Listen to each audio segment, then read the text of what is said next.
She'll never figure it out. She trusts you too much.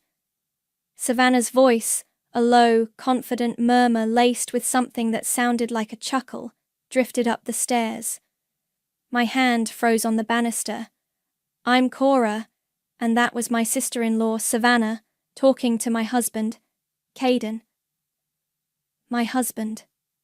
The words echoed in the sudden, chilling silence that followed her statement. I hadn't meant to eavesdrop. I was just coming down for a glass of water, the house quiet and dark. But their voices, hushed in the kitchen, snagged my attention. Caden's reply was too low to catch, but Savannah's next words were clear. Exactly. Just keep doing what you're doing. My heart hammered against my ribs. Keep doing what? What wouldn't I figure out? I retreated silently, my throat tight, the need for water forgotten. Back in our bedroom, the king-sized bed felt vast and cold. Caden eventually came up, sliding in beside me with a sigh, smelling faintly of the expensive soap Savannah always used. He didn't touch me. He hadn't, not really, in weeks. Before that night, life had been, well, normal. Or what I thought was normal. Caden and I had been married for 5 years. He was charming, ambitious, the kind of man who owned every room he walked into. I'd always thought we were happy. Lately, though, things had shifted. His late nights at work became more frequent, stretching into the early hours.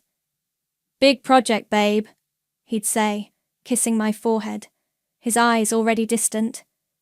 You know how it is. I tried to be understanding. His business was demanding, but the excuses started to feel thin, like worn fabric. "Another client dinner?" I'd ask, trying to keep the doubt from my voice. "Yeah, this one ran super late. Old Mr. Henderson loves to talk." He'd shrug, already unbuttoning his shirt, avoiding my gaze. And then there was Savannah, Caden's older sister. She was always around, a constant presence in our lives, especially recently.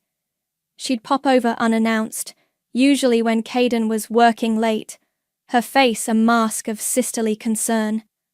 "Just checking in on you, sweetie," she'd say, her eyes scanning our living room, lingering on the slightly dusty coffee table. "Caden's so swamped, poor thing. You must get lonely." Her support always came with a little sting. If I ever dared to voice a sliver of my unease, a tiny worry about Caden's absences, she'd tilt her head, a small pitying smile playing on her lips. "Oh, Cora," she'd say, her tone dripping with condescension. "You're being a bit paranoid, don't you think? He adores you. Men just get stressed with work." Or, "You're so sensitive, honey. Maybe you need a hobby, something to take your mind off things." One evening, after Caden missed our anniversary dinner for a last-minute emergency meeting, I broke down a little. "I just feel like he's pulling away," I confessed to Savannah, tears pricking my eyes. She patted my hand, her touch cool. Now, don't go inventing problems. Caden is a provider. That's what good husbands do. You should be proud of him, not suspicious." She even managed a little smirk. "Honestly, Cora, sometimes I think you look for things to worry about." Caden, when I tried to talk to him, would echo her sentiments, though more gently. "Babe, you know I love you. Savannah's right. I'm just under a lot of pressure. Can we not do this tonight?" He'd look tired, put upon, and I'd feel a fresh wave of guilt. Were they right? Was I just being needy, insecure? I started to watch myself, to analyze my own thoughts and feelings. Maybe I was too sensitive? Maybe I was paranoid? The doubt began to creep in, a slow, insidious poison, making me question my own judgment. Caden and Savannah were so aligned, a united front. They'd exchange these knowing glances, little smiles that didn't include me. It made me feel like an outsider in my own life. The night I overheard them, that whispered exchange in the kitchen, it wasn't just the words themselves that chilled me. It was Savannah's laugh. It was the casual, almost gleeful way she said, She'll never figure it out. It confirmed that tiny, persistent voice in the back of my head that had been whispering, "Something is wrong." My trust in Caden, once a bedrock, suddenly felt like sand shifting beneath my feet. The cold dread that settled in my stomach that night wasn't just fear. It was the horrifying realization that the people I should have been able to trust the most might be actively working against me. And Savannah, with her saccharine concern and cutting remarks, seemed to be right at the center of it. Savannah's words, "She'll never figure it out," became a relentless echo in my mind. Sleep became a luxury I couldn't afford, my nights spent staring at the ceiling, replaying every recent conversation, every dismissive glance from Caden, every condescending smile from his sister. I had nothing concrete, just that sickening snippet of conversation and a growing chasm in my gut. Caden's excuses for his absences became almost comical in their vagueness. Just a quick networking thing. He'd text hours after he was due home. Or, client dinner ran super late, heading back now, would ping on my phone close to midnight. When he did materialize, he'd offer a tired smile and a peck on the cheek, already halfway to the shower, washing away. What? The scent of another woman? The guilt? "You okay, babe?"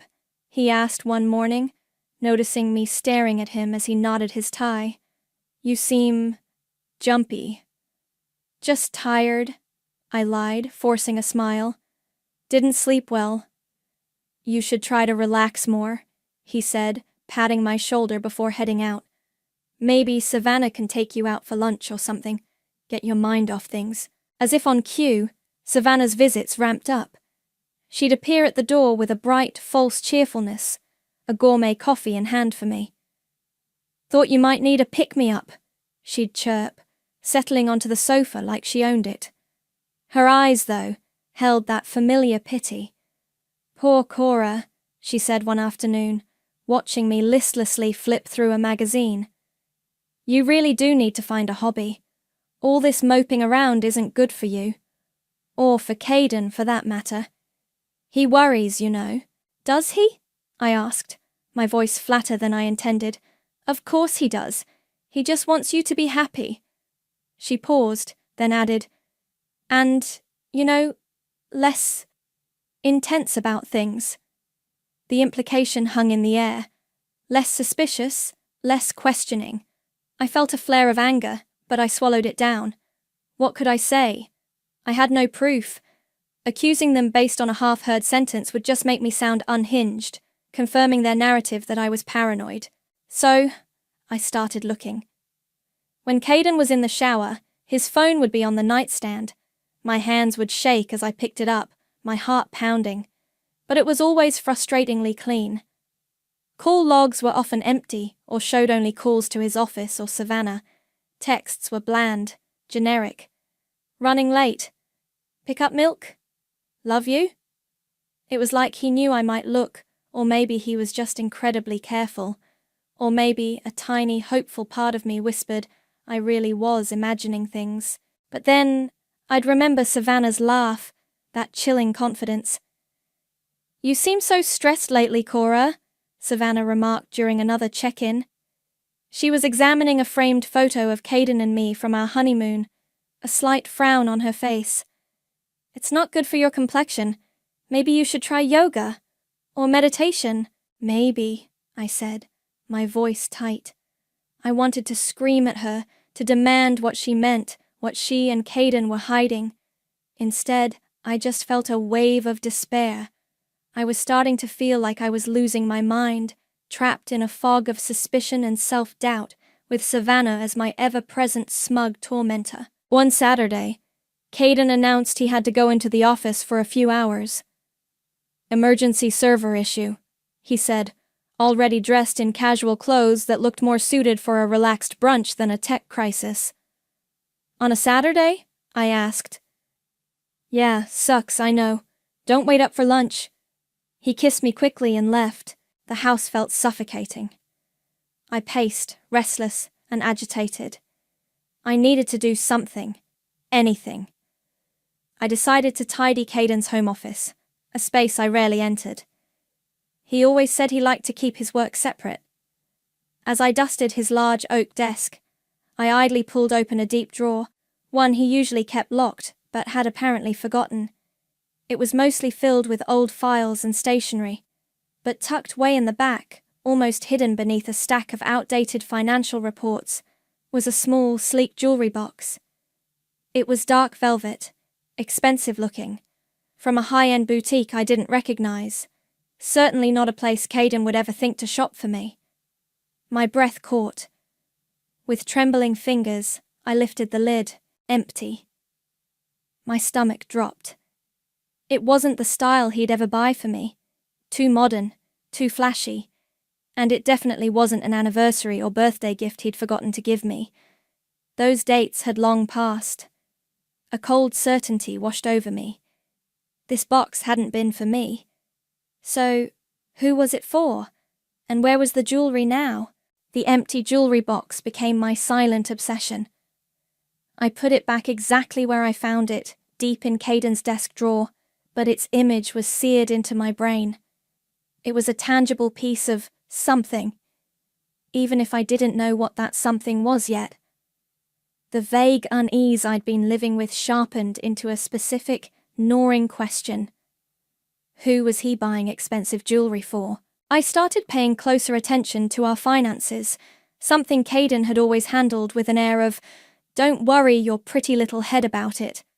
I logged into our joint credit card account online, my hands clammy. At first, it was just the usual bills, groceries, gas. But then, I started noticing charges at high-end restaurants I'd never been to, boutiques I'd only window shopped at. They were often categorized vaguely: client entertainment, business gifts. One charge, for a significant amount at a lingerie store known for its risque items, was labeled office supplies. Office supplies? My blood ran cold. I couldn't keep it in anymore. I called Eliana, my best friend since college, the one person I knew wouldn't think I was crazy. "Eliana, I need to talk to you," I said, my voice trembling as soon as she answered. "It's about Caden." We met for coffee, and the words just spilled out. The late nights, Savannah's condescending support, the overheard conversation, and finally, the empty jewelry box and the suspicious credit card charges. Eliana listened patiently, her expression growing more concerned with every detail. When I finished, she reached across the table and squeezed my hand. "Cora, I am so sorry you're going through this. And no, you are not paranoid. Your gut is screaming at you for a reason." "But what if I'm wrong?" I whispered. "What if there's a perfectly reasonable explanation for all of it? And what if there isn't?" Eliana countered gently. "You deserve to know the truth. You need to dig deeper. Have you checked any shared devices?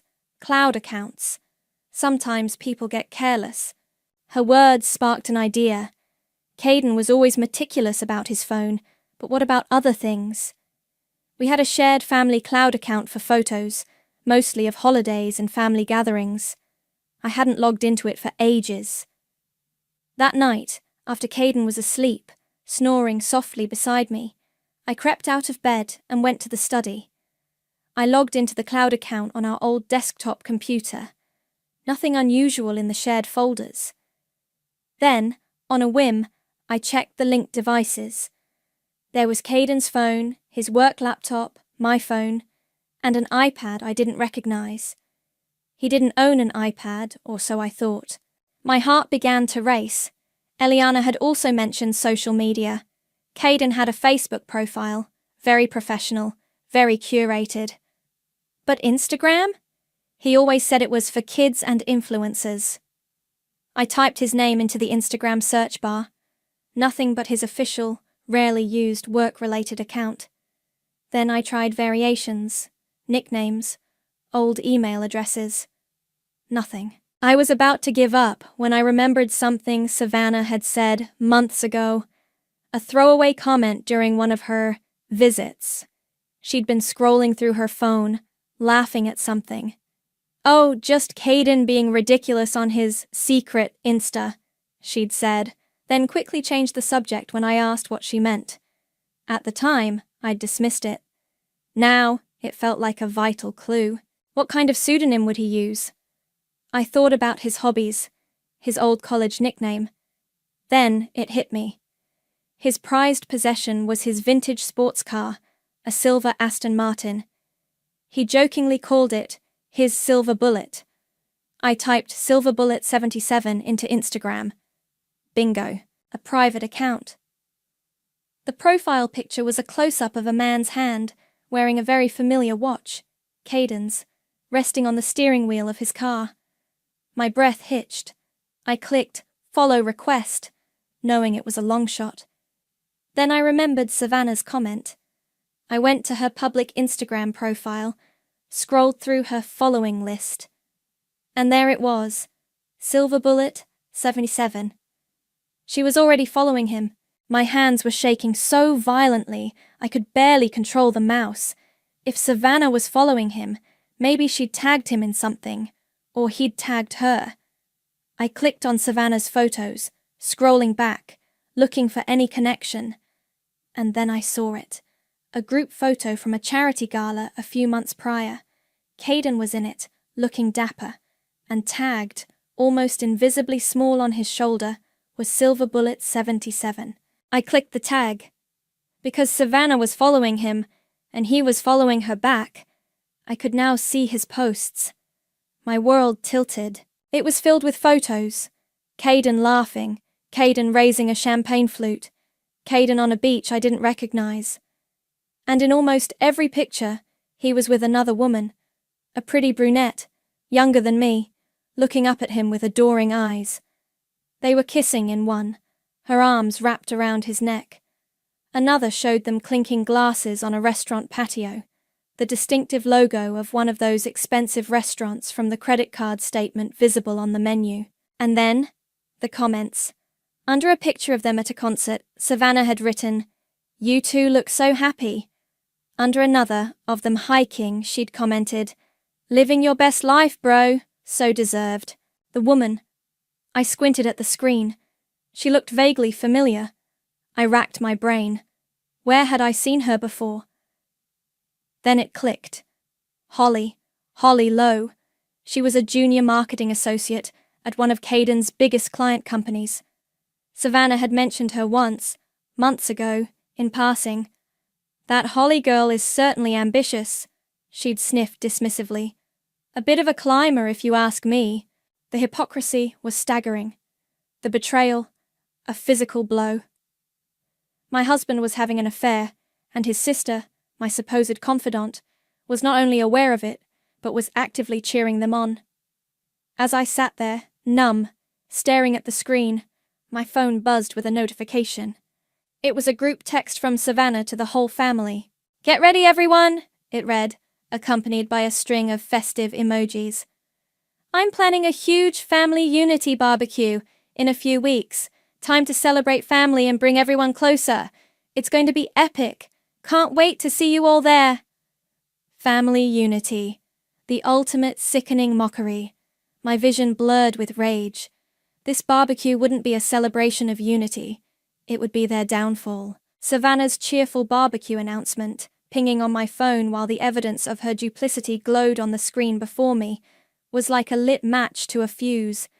The shock and grief that had momentarily paralyzed me coalesced into a cold, hard knot of fury. Family unity? Bring everyone closer? Oh, I'd bring them closer to the truth, all right. My first move was to meticulously document everything from Caden's secret Instagram. I took screenshots of every photo of him and Holly, every loving caption, every single one of Savannah's sickeningly supportive comments. I saved them all to a secure folder on a new USB drive, triple-checking that everything was clear and undeniable. The sheer volume of their shared moments, so casually displayed, was a constant gut punch. How could they be so brazen? So cruel. Eliana, bless her practical heart, had once mentioned data recovery software, when her own laptop had crashed. "Sometimes deleted stuff isn't really gone," she'd said. Caden had an old laptop gathering dust in the spare room closet. He'd complained it was too slow and replaced it months ago, but he'd never bothered to wipe it. With a surge of adrenaline, I retrieved it. It took a while to boot up, but it eventually sputtered to life. I downloaded the recovery software Eliana had recommended, my fingers flying across the keyboard. The scan took hours, an agonizing wait. I paced the study, fueled by coffee and a burning sense of purpose. Finally, the program dinged. Recovered files, thousands of them. Most were junk, fragmented documents, old system files. But then I found them, deleted message folders. My breath caught. The texts between Caden and Holly were exactly what you'd expect. Explicit, filled with pet names I'd never heard him use. Plans for secret meetings.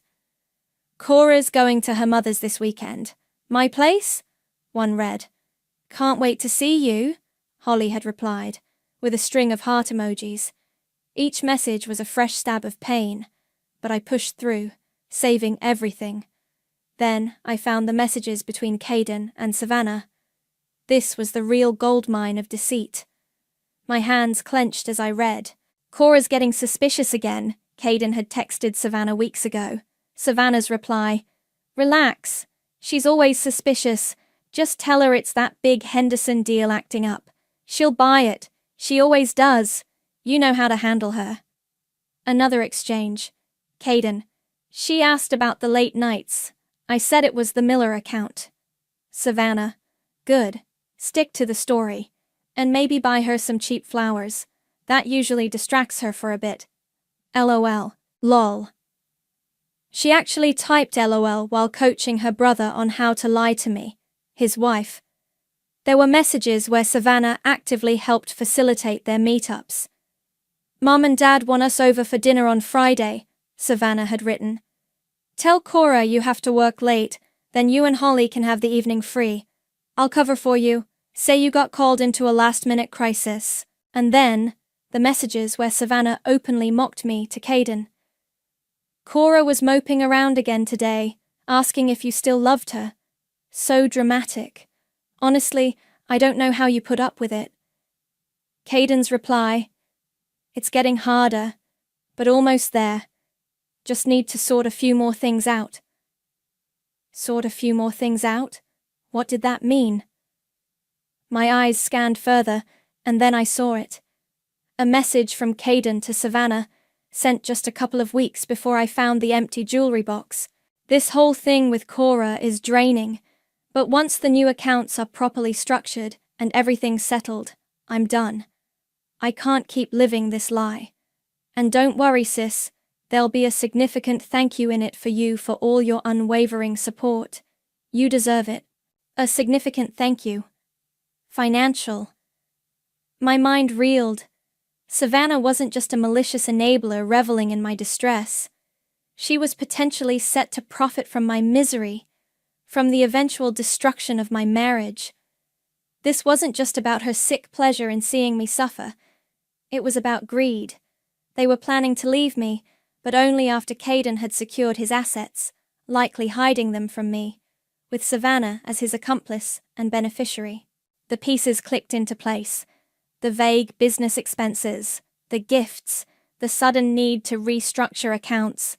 It all painted a picture of a calculated, long-term deception designed to strip me of not just my husband, but my financial security too. The cold anger I'd felt before now had a razor-sharp edge. They weren't just going to be embarrassed at this family unity barbecue. They were going to lose everything. The revelation of Savannah's potential financial motive lit a fire under me. This wasn't just about a sordid affair anymore. It was about a conspiracy to defraud me. The significant thank you Caden promised her wasn't just a pat on the back. It was blood money, my money, or at least my share of it. The next morning, I called Eliana. "I need a lawyer," I said, my voice devoid of any tremor. "A shark.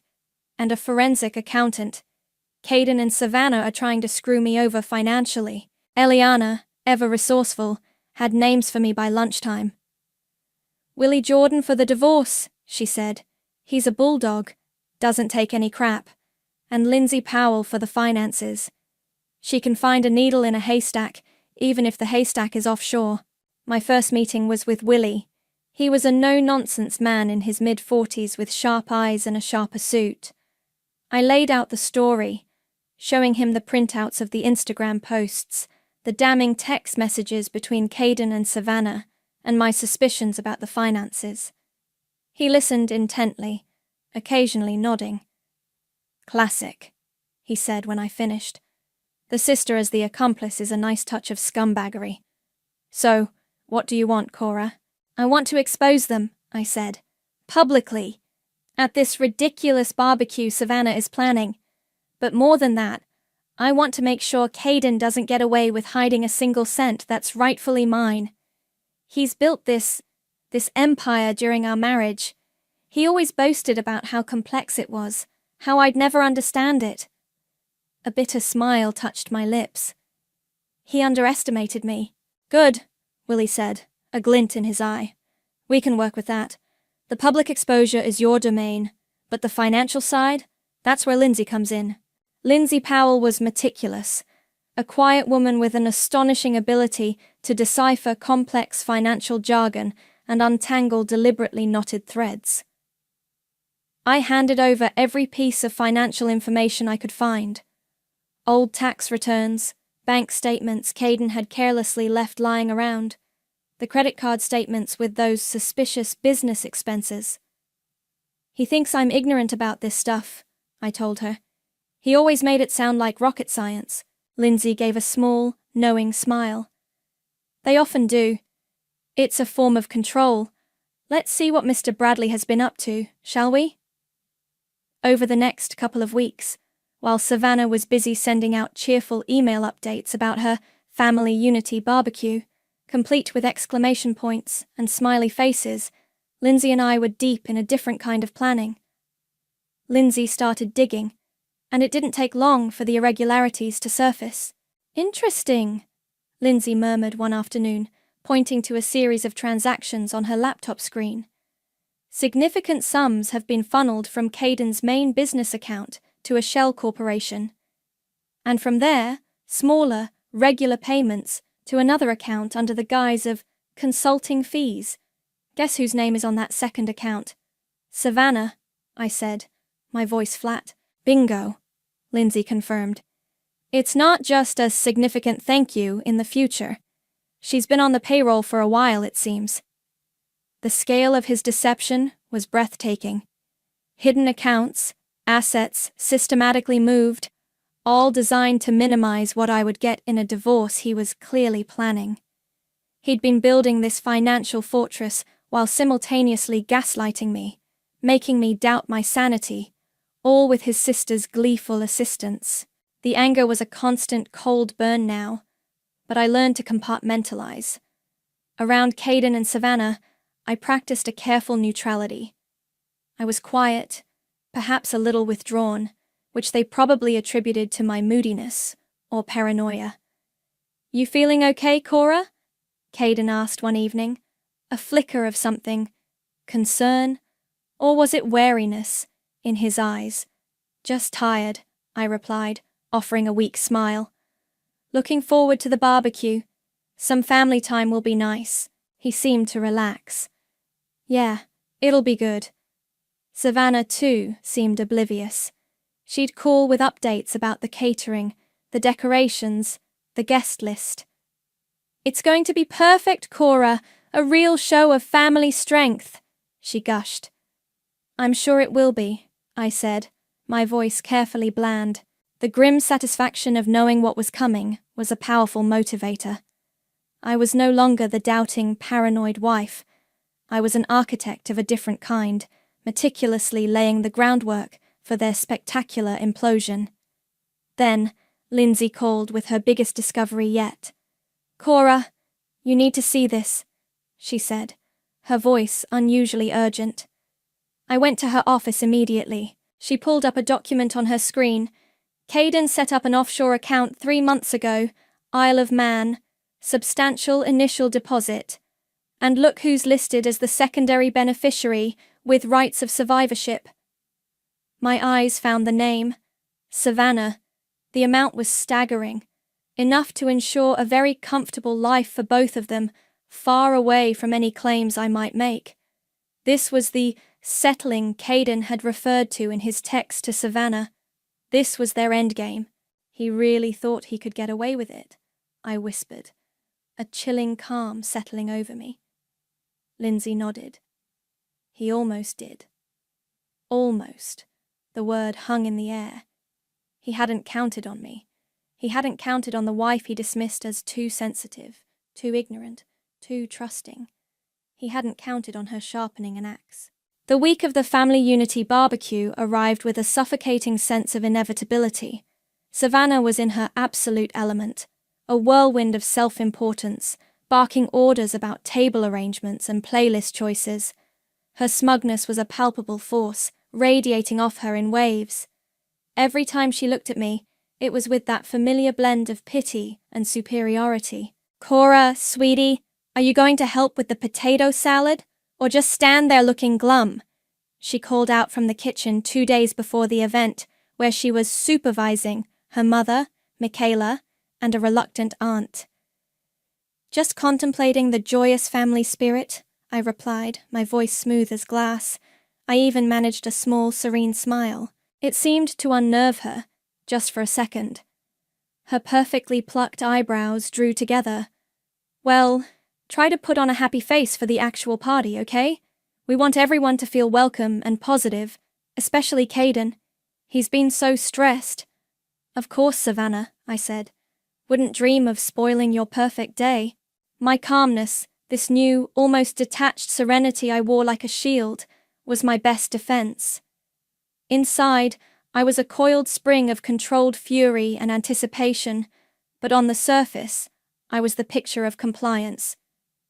Caden, too, seemed to take my quietness as resignation, perhaps even a sign that I was finally settling down, as he'd hoped. He was more relaxed around me than he'd been in months, occasionally even attempting small talk. "Looking forward to the barbecue?" he asked one evening, as if it were just any other family gathering. "Immensely," I said, meeting his gaze. "I think it's going to be memorable." My plan was finalized. The USB drive was ready. It contained a curated selection of horrors, the most damning texts between Caden and Holly, the irrefutable messages between Caden and Savannah plotting their deceit and mocking me, a selection of the most romantic photos of Caden and Holly from his secret Instagram, and even a simplified graphic Lindsay had helped me create, showing the flow of money from Caden's business to Savannah's consulting account and the existence of the offshore fund. It was a digital dagger, poised and ready. Savannah, in her infinite wisdom, had decided a nostalgic family slideshow would be a heartwarming centerpiece for the barbecue. She'd spent weeks collecting old photos, scanning them, and putting them into a presentation. She'd even asked me if I had any early pictures of Caden and me. "Oh, I'm sure you have much better ones, Savannah," I'd said with a smile. "You're so good at these things." She'd preened. "Well, it is going to be rather special." The plan was simple, a quick swap. Her USB for mine. Eliana was my ace in the hole. She'd, coincidentally, be near the laptop and projector when it was time for the slideshow, ready to create a minor technical diversion if I needed an excuse to fiddle with the setup. "Are you sure about this, Cora?" Eliana had asked, her voice laced with concern when I walked her through the final details. "This is major." "They made it major, Eliana," I replied, my resolve firm. "They gaslit me, betrayed me, and planned to steal from me. They built this stage. I'm just rewriting the script." The day before the barbecue, Savannah cornered me in the hallway. She was holding a platter of perfectly arranged crudités, her expression one of saccharine solicitude. "Cora?" she began, her voice syrupy sweet. I just wanted to say, I know things have been a bit strained with you and Caden lately. She paused, giving me a look that was supposed to be understanding, but was just condescending. And I just hope you know that Caden really deserves someone who understands the pressures he's under. Someone more supportive. Her eyes flicked over me, dismissively. I'm so glad he has family, who truly gets him. That was it. That final, patronizing barb. Any infinitesimal flicker of doubt I might have harbored about the severity of my plan, any lingering wisp of misplaced sentimentality, was instantly extinguished. She wasn't just enabling him. She was actively trying to push me out, to paint me as the inadequate wife who didn't get her precious brother. I met her gaze, my own expression unreadable. Thank you for your concern, Savannah, I said, my voice dangerously calm. I appreciate you sharing your perspective. Her smile widened, clearly misinterpreting my composure as acquiescence. Good. I'm glad we understand each other. Oh, we understood each other perfectly. She just didn't realize what it was I understood. She had no idea that her family unity barbecue was about to become the inferno that would consume her carefully constructed world. And I was the one holding the match. The barbecue was in full, glorious swing. The backyard of Caden and Savannah's parents, Thomas and Michaela, buzzed with chatter and the smell of grilled meat. Extended family milled about, aunts, uncles, cousins I barely knew, all lured by Savannah's promise of epic family unity. Thomas, a man who valued family image above all else, beamed proprietorially. Michaela fluttered nervously, trying to ensure everyone had a drink. Savannah, naturally, was the queen bee. She flitted from group to group, her laughter loud and confident, her hand often resting possessively on Caden's arm. He played the part of the charming host, though I caught him glancing at me a few times, a slight unease in his eyes whenever he found me watching him with my serene, unreadable smile. Finally, after the burgers and ribs had been devoured, Savannah clinked a spoon against her wineglass. Everyone, can I have your attention, please? She trilled, her voice radiating smug satisfaction. The crowd quieted.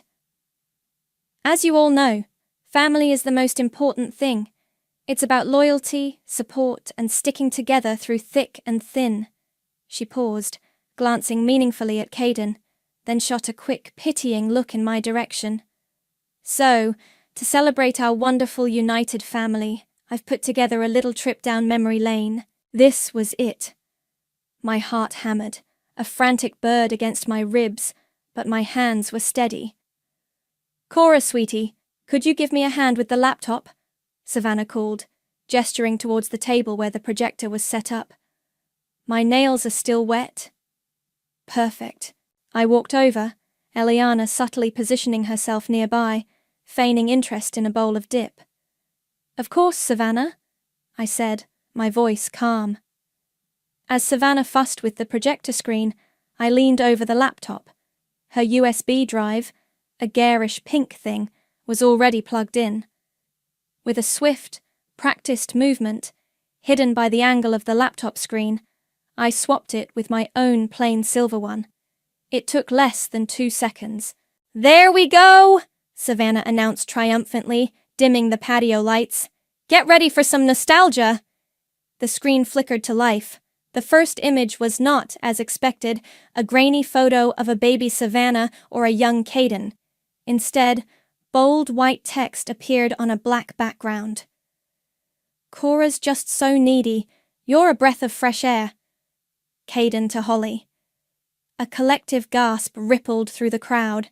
Forks clattered onto plates. Before anyone could process it, the screen changed. Just tell her it's a work crisis. She'll buy it. She always does. You know how to handle her. Savannah to Caden. I saw Savannah's face.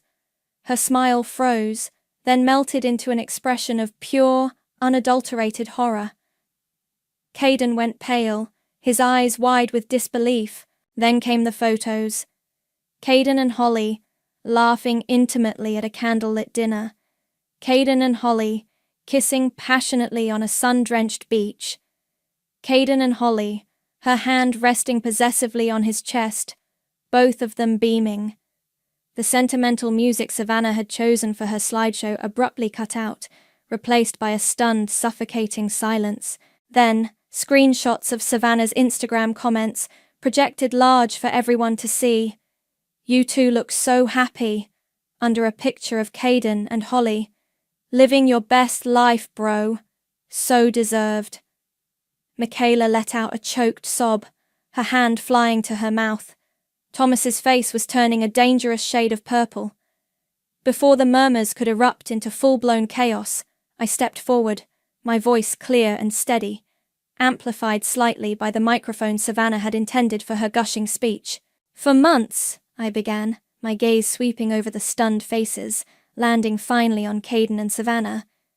"You've called me paranoid. You, Savannah, orchestrated this charade of family unity, while actively, enthusiastically helping my husband betray me. You both made me question my sanity." I paused, letting the words sink in. "Well, the truth, as they say, is out." Just as the shouting was about to begin, a figure stepped forward from the edge of the crowd. It was Holly. Tears streamed down her face, but her voice was surprisingly strong. "He told me you two were already separated," she cried, looking directly at Caden. "He said you were just waiting for the divorce to be finalized. And Savannah," she turned her tear-filled eyes to a now ashen-faced Savannah. "Savannah told me Cora was vindictive and trying to ruin him financially. She said you were trying to protect him." Another layer of their deceit, peeled back for all to see. The crowd gasped again. Savannah looked like she might faint. I let Holly's words hang in the air for a moment, then turned my attention back to my husband and his sister. "This isn't just about your disgusting affair," I said, my voice ringing with a cold finality. "It's about every lie, every manipulation, every time you made me feel like I was crazy for suspecting the truth." I took a deep breath. "My lawyer, Willie Jordan, filed for divorce this morning, and Ms. Powell, my forensic accountant, has already flagged all the assets you tried to hide, Caden." I saw his eyes widen in panic. "Including that very special offshore account with Savannah listed as a beneficiary." I looked from Caden's horrified face to Savannah's crumbling facade. "Enjoy the ashes of your empire," I said, my voice dropping to a near whisper, yet carrying across the suddenly silent yard. Then, I turned and walked away, the first shouts of outrage and disbelief erupting behind me like fireworks. The moment I turned my back, the backyard erupted. I didn't need to see it to know. Thomas's bellow of rage was unmistakable. A wounded bull. Michaela's heartbroken wails followed, punctuated by a cacophony of shocked exclamations and angry accusations from the other family members.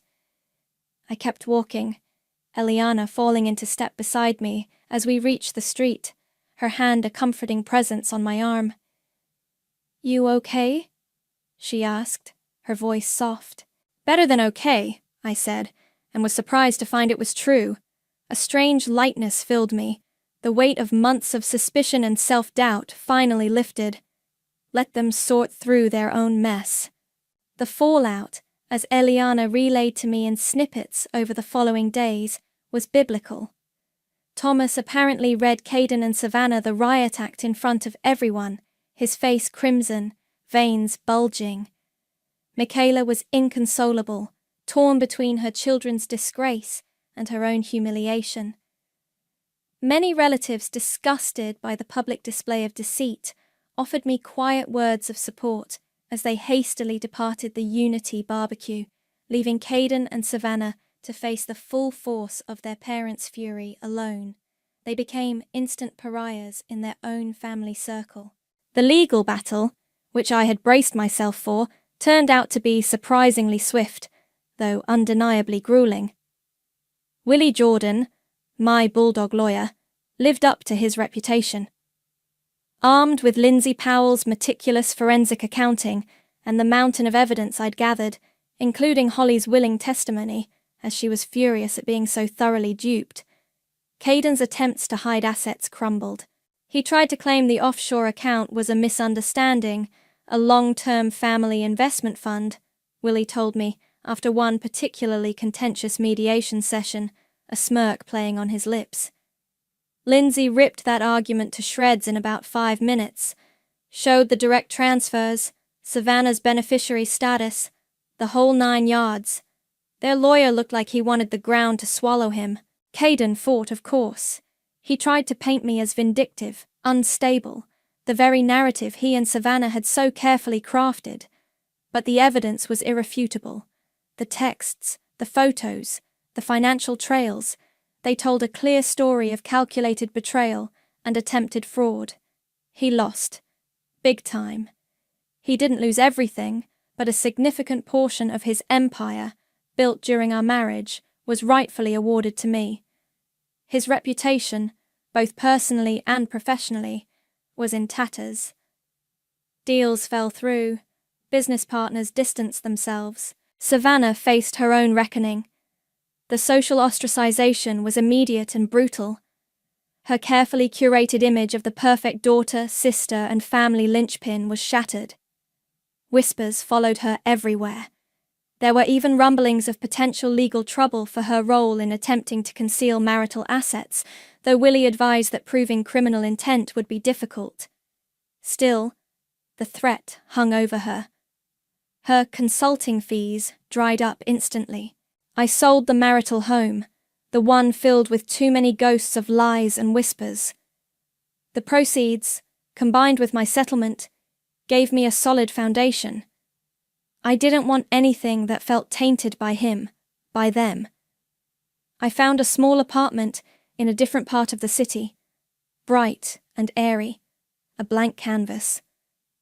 Eliana helped me paint the walls a cheerful yellow. To new beginnings, she said, raising a metaphorical paintbrush. To truth, I replied, clinking mine against hers. There was a hollowness, yes, where my marriage used to be. A space carved out by betrayal. But it wasn't an aching void. It was quiet. And into that quiet, relief flooded in, followed by a rediscovery of my own strength, my own voice. I hadn't realized how much of myself I'd suppressed, trying to be the understanding, supportive wife they wanted me to be. The wife who wouldn't question, wouldn't see. I didn't seek reconciliation. I didn't offer forgiveness. Some betrayals cut too deep, severing ties irrevocably. Their actions weren't a mistake. They were a campaign.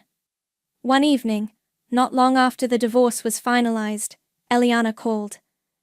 "Guess who I saw today?"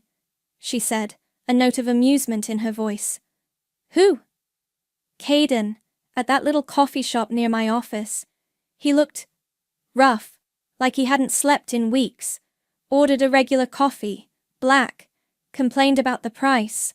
I felt a flicker of something, not pity, but a distant clinical observation of cause and effect. "And Savannah?" I asked. "Heard through the grapevine her parents are barely speaking to her. She's apparently trying to rebrand herself as a victim of Caden's manipulations. Not many people are buying it." Eliana paused. "So, karma's a bitch, huh?"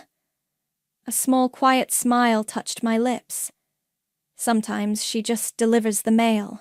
I looked around my new living room, at the boxes still waiting to be unpacked, at the sunlight streaming through the clean windows.